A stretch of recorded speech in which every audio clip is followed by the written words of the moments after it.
This podcast is brought to you by ProLongevity, the award-winning 8-week program that can transform the lives of people with prediabetes, type 2 diabetes, and many other lifestyle-related illnesses. Founded by Graham Phillips, the pharmacist who gave up drugs. Hi, I'm Graham Phillips, and if you've watched any of my previous videos, you know that I call myself the pharmacist who gave up drugs.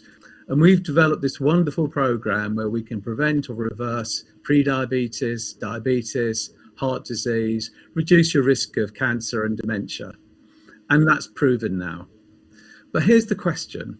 After 6, 12, or even 24 months, do my clients retain the benefits over time, or do they steadily drift backwards and end up kind of back where they started just 2 years later? Well, you may recall that one of my earliest clients was a guy called John Allard, and he recorded a fantastic video series about his journey. And he started off in hypertensive crisis, on medication, and within a short period of time, we got off all the drugs and everything came good. I've not spoken to John really about this for at least 12 months. So today I'm interviewing John again to see how he is, how he's faring, has he maintained the progress, or is he back where he started? So over to you. John, how are you? I'm very well, Graham. Glad to say I am anyway.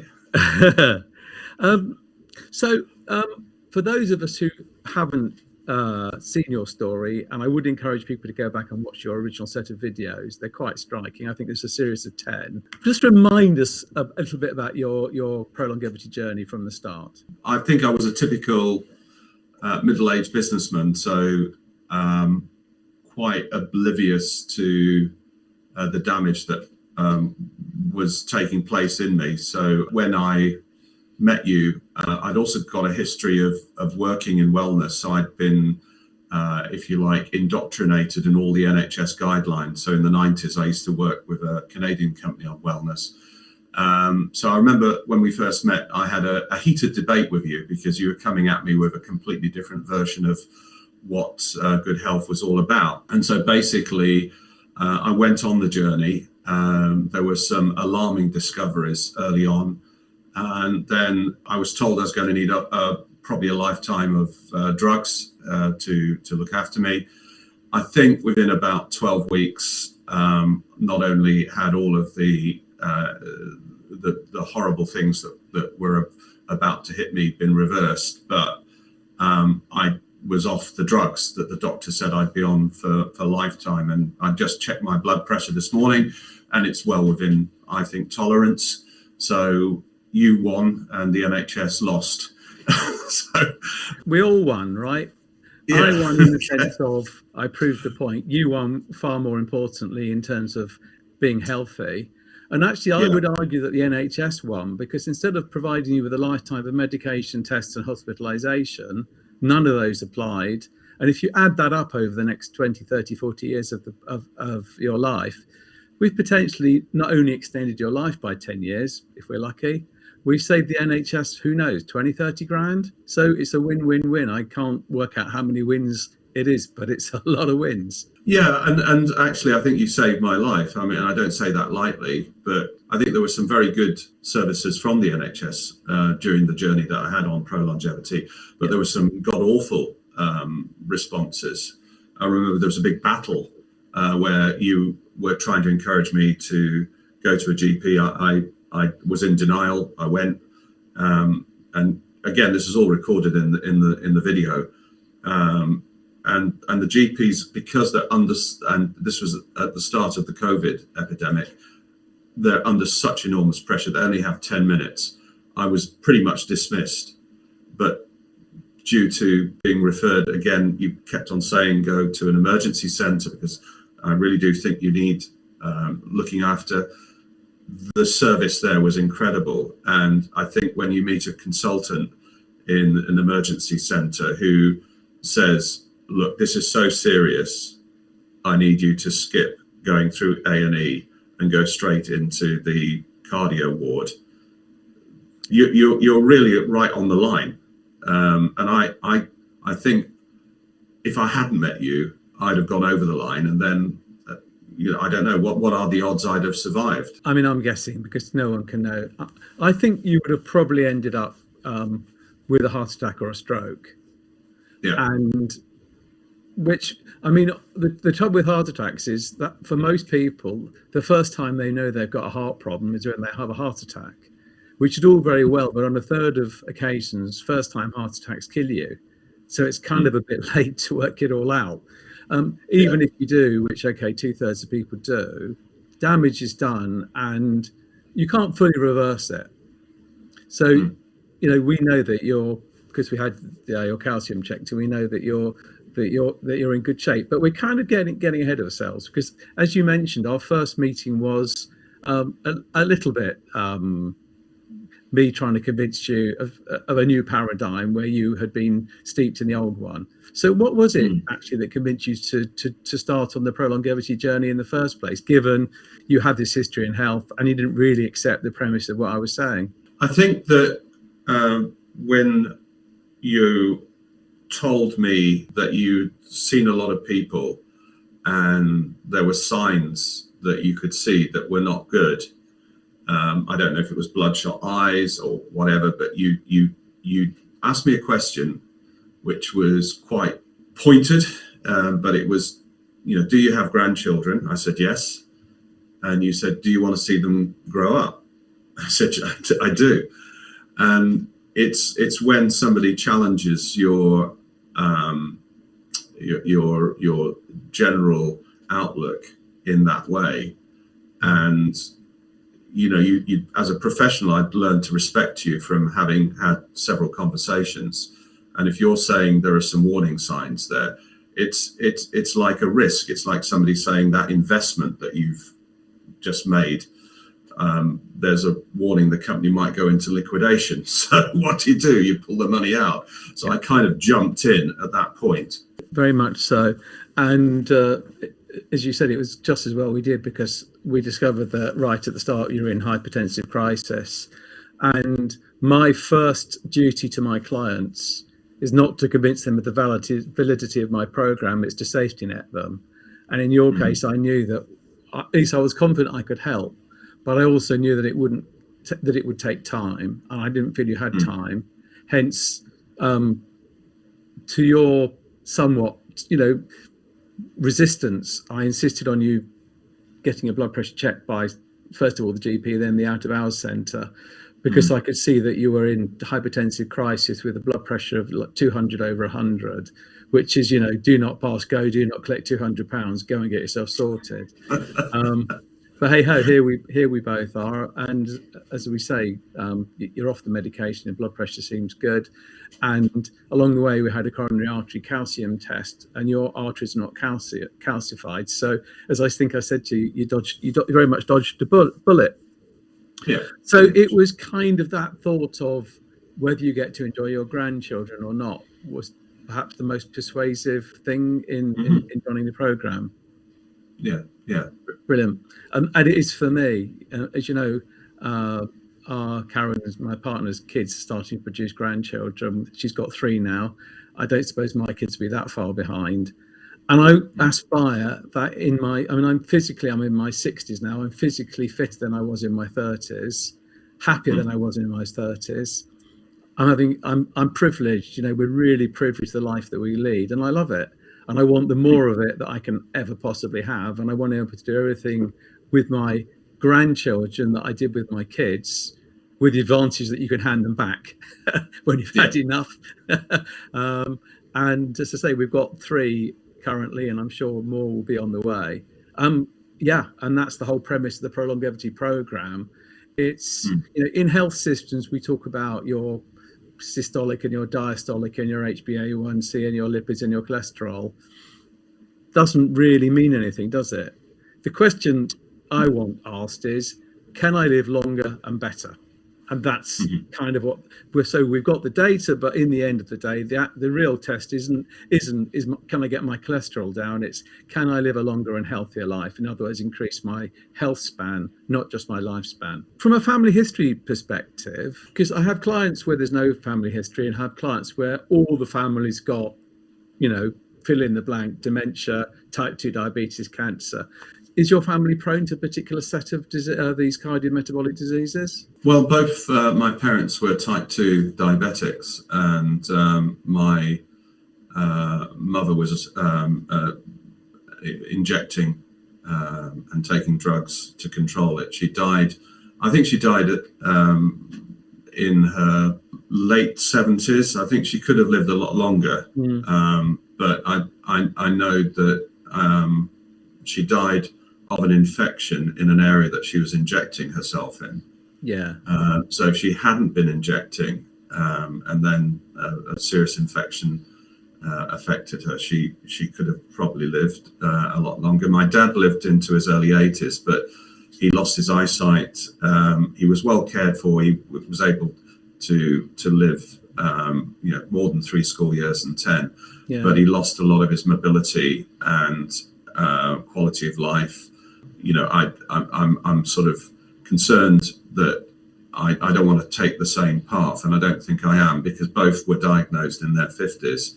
And so far, I mean, I came close. I think I was pre-diabetic when I met you, but not knowing that.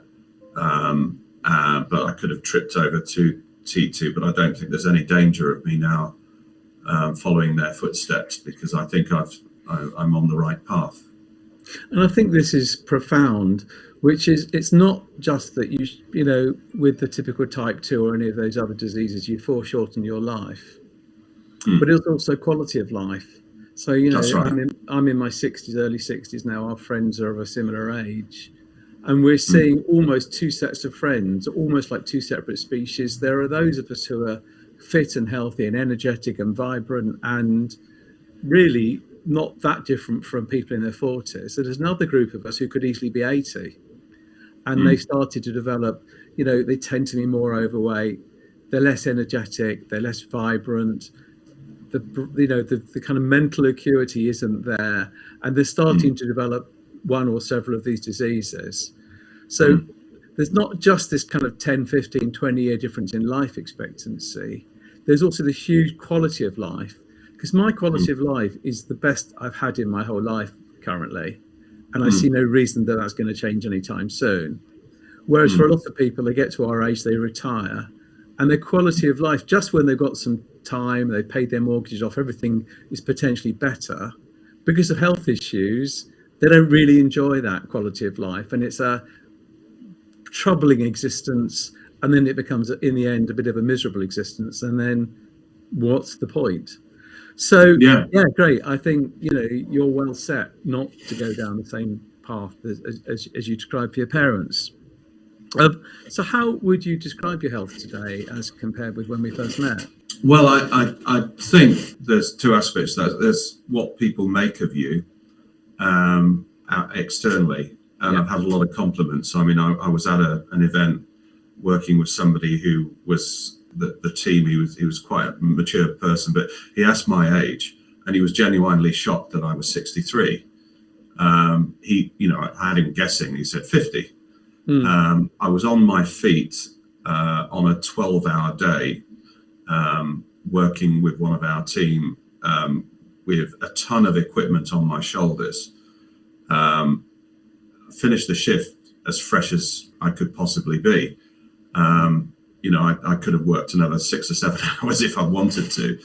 I wasn't in that condition before I started ProLongevity. I mean, this morning I cycled to work, which is a 5-mile journey. It took me 25 minutes pelting along, fully laden with backsack as well. So there's not many 63-year-olds doing that willingly. And I, as I say, I think I was about 3 or 4 stone heavier originally. I've kept most of that weight off, and generally my health has been extremely good. I think I've probably had a sore throat and a cough once in 2 years. So I think my immune system has been incredibly strong. When I did get COVID, everybody got COVID. I hardly noticed. I really hardly noticed. If I hadn't done the test, I wouldn't have known I got COVID. And yet from a family, I suffer from bronchitis and chest and whatever. I expected a rough ride. So touch wood, pretty good. Blood pressures, I think, reasonable. I sent you a picture. I did a test this morning. Just normal, I think, for somebody working like I do. So yeah, I think generally, I'm not doing too bad health-wise. I mean, two things really strike me of what you said. One is that what you're describing is a fully functional life. Your ability to cycle, pelt to work and back, your ability to carry, strong stuff on your back, translates into high quality of life, functional movement, functional quality of life. And of course, absolutely, much of what I do improves your immune system. So your immune system is key to so much of all this. And of course, our immune systems with the whole COVID thing has never meant more to us. So I kind of say, the old thing, buy one, get one free. Well, in fact, I kind of think with our current lifestyles, the one that we buy is the diet full of ultra processed foods. I call it the trifecta of evil: sugar, carbs, and processed foods. That's the source. But we get 8 free, but they're 8 not very good things. The cardiovascular disease, the weight, the dementia risk, the cancer risk, and on and on and on, and all those inflammatory conditions, and often levels of sexual dysfunction as well, all come together on that journey. And what health systems do is they treat those symptoms individually. What we try to do in ProLongevity is turn off the source, the single source in many ways of all of that, so that if you buy ProLongevity, you buy one program, but you get 8 or 10 or 12 benefits along the way, which is why I think it's profound. As I say, in the end, it's about living that functional life. Yeah, I'll tell you a funny story as well, talking about grandchildren, because Sue, my wife, went on the journey with me as well. Yesterday, she was with our 3-year-old, and the 3-year-old was larking around, and she does these funny movements where she bends in a U shape and looks through her legs. So, her head's perpendicular, it's upside down, and she's looking at Granny through her legs, and Granny stood in front of her and repeated the movement. And Jessica said, Nanny Sue, you're not supposed to do that. You're too old. Yeah. So, I think you're right. We are both fully functional, and we've got relatives who are not, who are pretty much the same age. And they are in really bad shape, and we're worried about them. Yeah. But it's difficult giving them advice. It's a very personal thing. Yeah. But we can see that they're in trouble, and they don't know the answers, and they're in denial, pretty much like I was before I met you. Yeah. Which segues nicely into the next question I was going to ask you, really, which is, what do you feel has changed deep down in your approach to a healthy lifestyle, your concept of a healthy lifestyle, what a healthy lifestyle means, and how to go about achieving one? I think it's a really interesting question, because I described in the journey, if people look at the vlog, that there was a process of cold turkey where you're taken through an education process, and you try your existing diet and lifestyle, and then you switch to the ProLongevity recommended steps, and it shakes you up. It kind of breaks every bone in your body and then resets. Yeah. And I don't think it's very easy to go back, and it's even simple things. It's like your awareness of the way that the lifestyle factors creep up on you and damage you. And I'll give you examples. It's like I didn't realize it, but I thought I'd bought a faulty pair of glasses, but at nighttime my eyesight would go fuzzy. Knowing that that's a blood pressure related thing, and it's due to probably lack of sleep, plus all of the other lifestyle factors that are causing inflammation. And knowing that it's that sensitivity of understanding that things like psoriasis or itchy skin after you've had a sugary food, or in your gut feeling the way that maybe too much bread is affecting your digestion. Because you've had that education and science, you're sensitized to that. So, I mean, for example, I was a great fan of desserts. I still like a dessert every now and again, but probably 90% of desserts I used to like pre-ProLongevity, I've now lost my enjoyment of them. They're far too sweet. Yeah. And I'd much rather have a cheese and a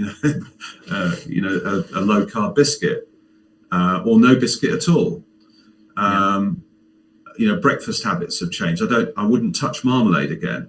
Not because I've been educated that it's dangerous. It's I don't like it anymore. And also the hunger side of things, knowing the relationship between the way you eat and snack and certain types of food having been designed to up the addiction, including things like unrefined carbs. That kind of sensitivity means that I eat far less. I eat fresher. I check labels a lot, things like seed oils. I've had this complete transformation, but actually I like the stuff better than the old stuff. So, I mean, I might, if the family have said, let's all have a Chinese, I'll have a Chinese, but I'll choose very, very carefully. I'll eat less rice. Or no rice if I can get away with it, and just have bean shoots and spare ribs, and not the sticky sweet ones, but maybe the salt and pepper. So the fundamentals have changed, and I think as well the workaholic syndrome has gone. So I get my 7 to 8 hours sleep, and I was brought up, and it was interesting because I was looking at a video on Elon Musk, and the guy is mental. He's doing 20-hour days. Yeah. And you can see all the signs of impending ill health. His face he looks dreadful, doesn't he? Yeah. Yeah, it looks dreadful. And he's just all that money and for what? Yeah. And I think he could follow the guy who founded Apple. Forget his name. But he died too early. Yeah. He was very keen on an alternate lifestyle. He rejected everything. He was vegan, I think. And of course, sugary, cancer, insulin. There we go. Yeah. Yeah. The other thing that I bring up a lot, with two blokes talking together, is sexual functioning. And I do it deliberately, because I think people don't talk about it sufficiently. And to me, it's part and parcel of when I said I want to, have a complete life in my 60s in the same way as I did in my 30s, sexual functioning in healthy men can go on into their 90s. And to me, it's part and parcel. Now, two points on this. One is that as you know, that the blood supply to the penis, it's a very narrow artery. So it doesn't take very much of that to be blocked. And then you end up with erectile dysfunction. So you can't maintain a full erection or achieve a full erection.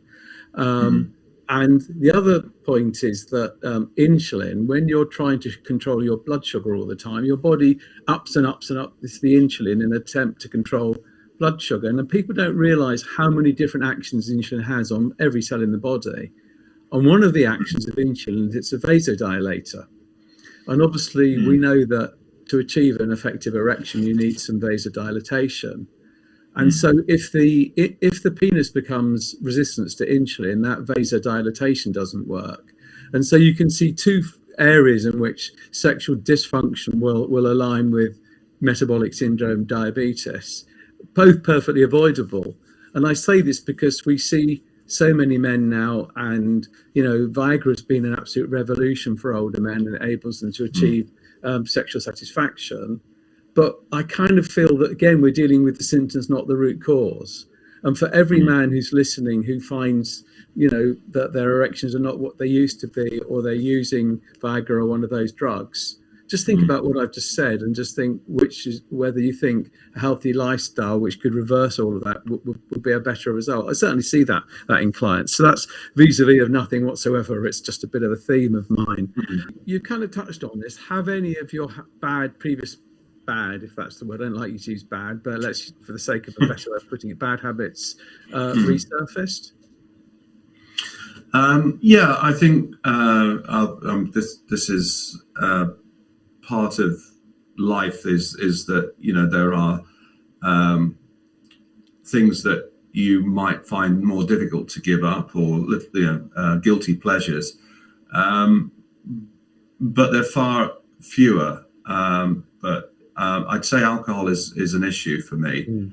But I'm still working different strategies. I mean, one of the things I've been doing is using low alcohol lagers. I mean, I like a lager, but I've tried the low carb lagers.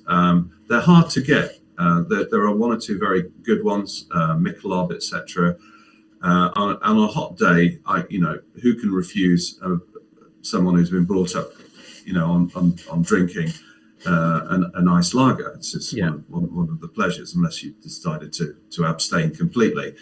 But I find that alcoholic lager, it does make you thirstier. You drink more. The low alcohol stuff might have higher carbs, but that's one of the things I would delve into. I like chocolate, but I like dark chocolate as well. So I prefer to get a good quality chocolate like Lindt. Bread, we have for probably a good 18 months or so, 2 years or so, we tried every type of low carb bread. I have to say some are okay, but they go off very quickly. There's no preservatives generally in them, and we've gone back to a little bit of bread. But knowing have you tried the trick of slicing them, freezing them, and toasting them? No, I haven't. But what I have got a penchant for is sourdough. So I will have no more than one slice of sourdough a day. And I was watching a program by another top physician about, I think the video was, watch this video and you'll never eat bread again. But he did explain that the benefit of properly fermented bread is it reduces the amount of gluten, which is one of the more damaging elements. So that's one thing I've kind of lapsed into. And occasionally I will have a little bit of potato, but no way the amount of stuff. So it's kind of, I'd say, compared to the diet that I was on in the first, say, 6 months to a year, I'm 80% faithful, and I'm cognizant. I can actually feel the negative effect if I overstep the mark. And that's like I've been made aware. It's like an awareness through the learnings that you go on ProLongevity of how food works, and how good food works, and how not so good food actually screws you up a little bit. And the other point is that your microbiome, so much of your responses are driven by your microbiome, the bugs in your gut. Of course, those bugs eat what you eat. And there's a continual fight for ascendancy down there.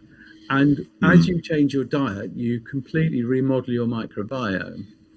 And it takes about a month, but you basically, the bugs that like all the sugar, which spike your dopamine and encourage you to eat ever more sugar, die off to be replaced by other sorts of bugs who generate less dopamine and more serotonin. To put that another way, as your bugs change, because they have quite an effect on your taste for food, your tastes change. So when you say you don't enjoy those sweet foods anymore, that's not just, that's what you want to believe. Actually, there's a pretty good scientific basis for it. Absolutely. Okay. What other things have you done to improve your longevity, and what would you have done differently if those things hadn't been sort of brought to your awareness via the program? Now built up a library of other people, like-minded people. Some of them are people that have appeared on your podcasts. There are a few other physicians that really understand the science. So people like Dr. Stefan Ekberg, I love learning with YouTube more about the science, and it kind of heavily endorses what I went through with ProLongevity. I think ProLongevity is the easiest way for somebody to get on board with this because of the service that you have, where there's the free diagnostics, there's the customized plan, there's the coaching, because coaching is vitally important. The second thing was, as part of the coaching, when you got me back on track and reversed all of the things that were dangerous, you prompted me to get into the gym. Now, I've been to gyms on and off over the years and never really stuck to them, never really used them properly, never really valued coaching.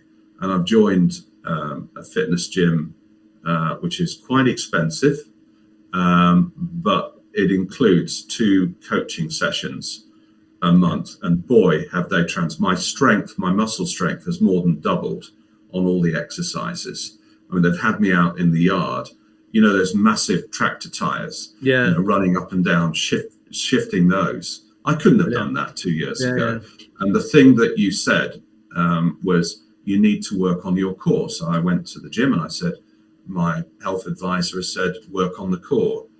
And I didn't realize how bad my core had got, because when I was super young, I used to do taekwondo and judo. I used to do sit-ups and everything that you could do to be as fit as possible. So that was in my sort of early days. Yeah, I'd lost all of that. I'd absolutely lost all of that.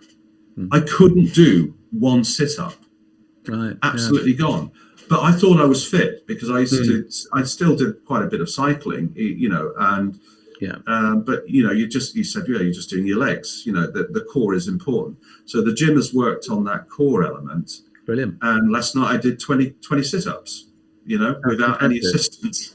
So, Just to point out that we have an association with a guy called John Molyneux, MollyFit, and he's like Joe Wicks, but Joe Wicks for me, he's too much the Instagram generation. I don't find, for people in my age, I find he's too beautiful, he's too perfect, and I just can't relate to it. Right? I'm a fat old man. The thing about John is that you can go to our website, you can pick up his links, and he's got loads of stuff on YouTube. And he's got sponsorship from Sport England to provide free of charge coaching sessions to people who are not the Joe Wicks Instagram generation, but are much more of our generation. So it's a resource that I always like to plug, because it's completely free of charge. But he's excellent.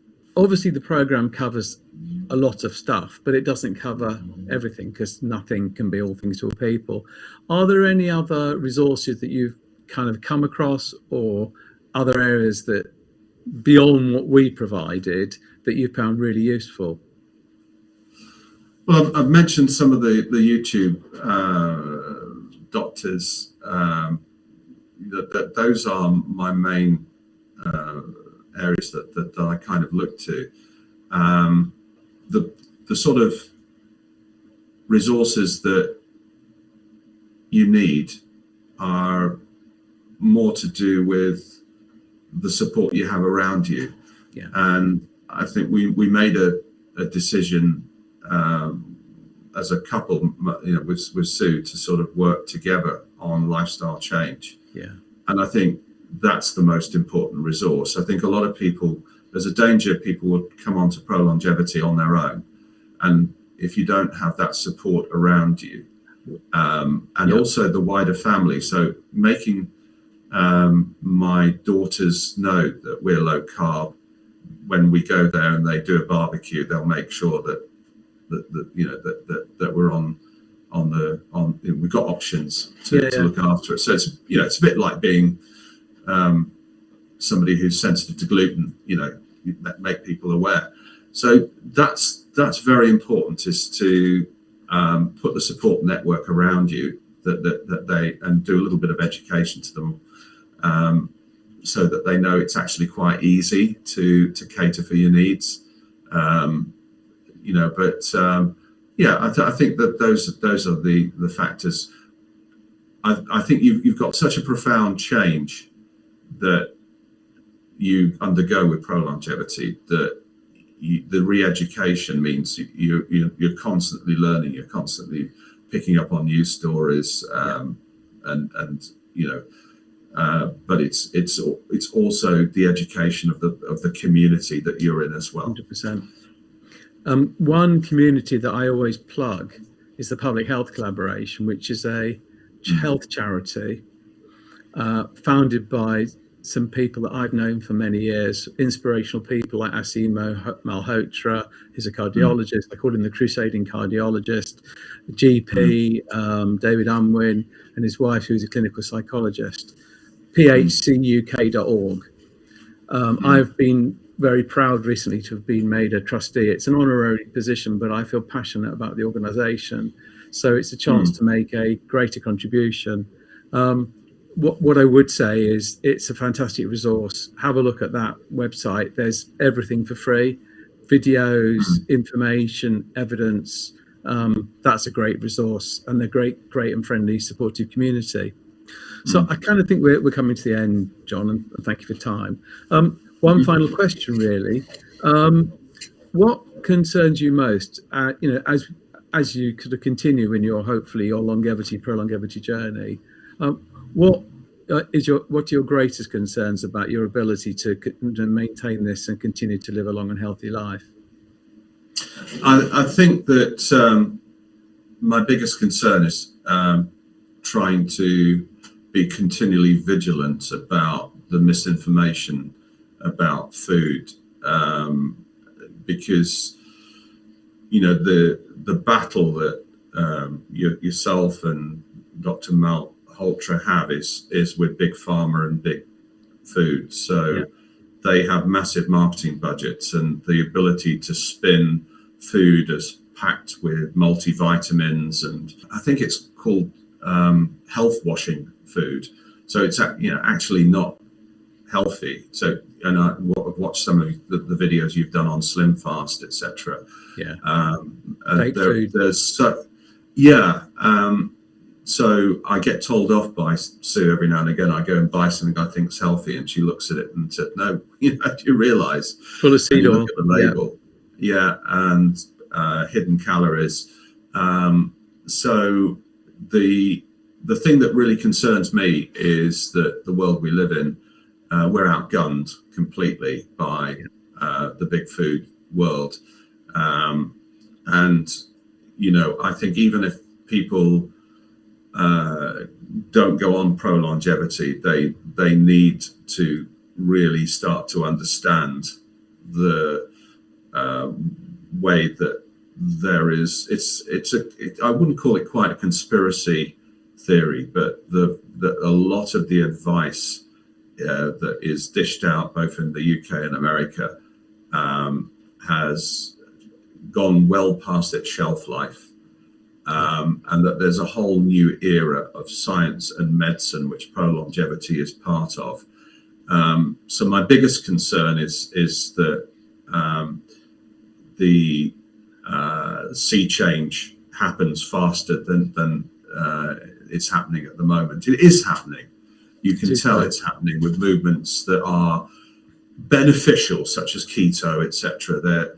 There are a new generation of people, and I think it's just like with the terrible things that are happening in Ukraine, affecting use of carbon producing fuels. In 2 or 3 years' time, there'll be a move accelerated, hopefully, onto green energy, and maybe with the horrible situation, which was probably going to kill millions and millions of very poor people in Africa, but people will think about alternatives to wheat and corn and the carb diet that we have.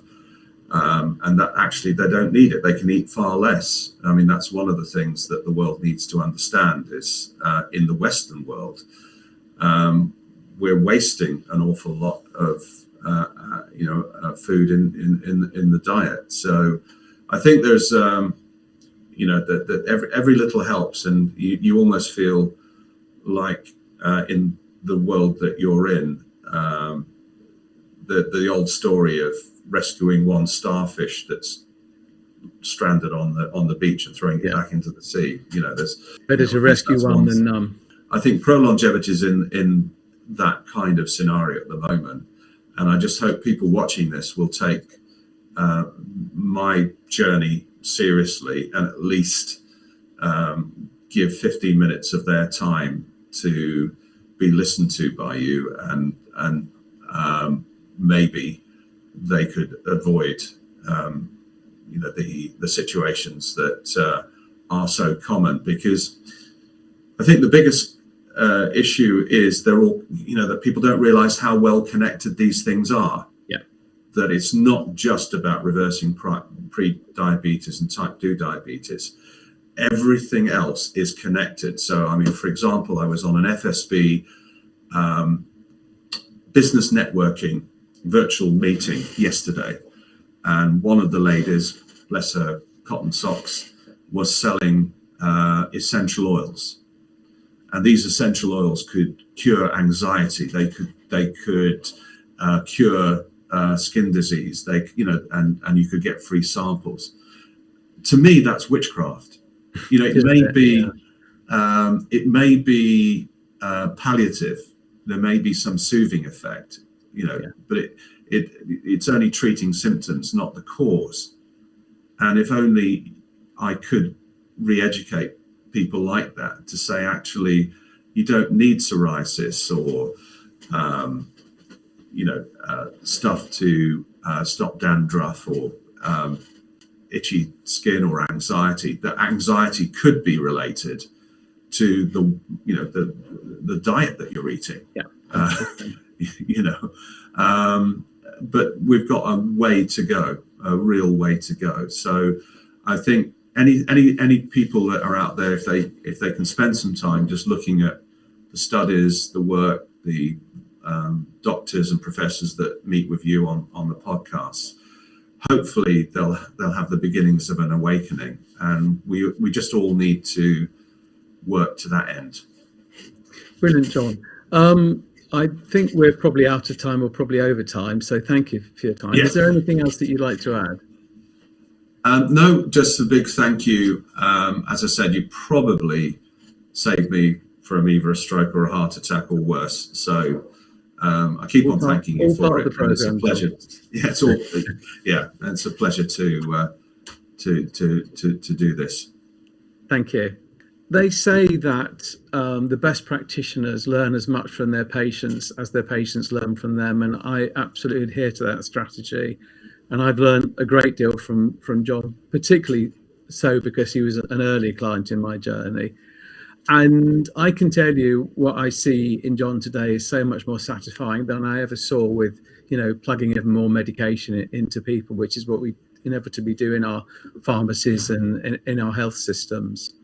As John mentioned, 15 minutes with me, we offer everyone a free of charge, no obligation, exploratory call for 15 minutes. If that's something that you might be interested in, do give us a shout.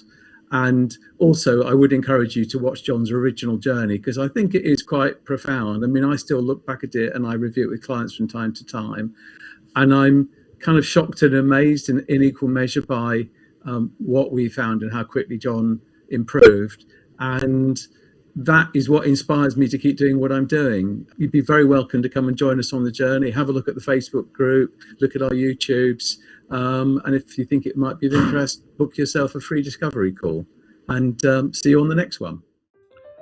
If you enjoyed the podcast and want to find out more, join our Wellness and ProLongevity Facebook group. Don't forget to subscribe and follow so you never miss an episode, and maybe share to friends and family who might benefit. Finally, if you think you might need help with diabetes, heart disease, or any of the other diseases we discuss, then book a free consultation with Graham. There's absolutely no charge for this, and we would never put you under any pressure. What do you have to lose?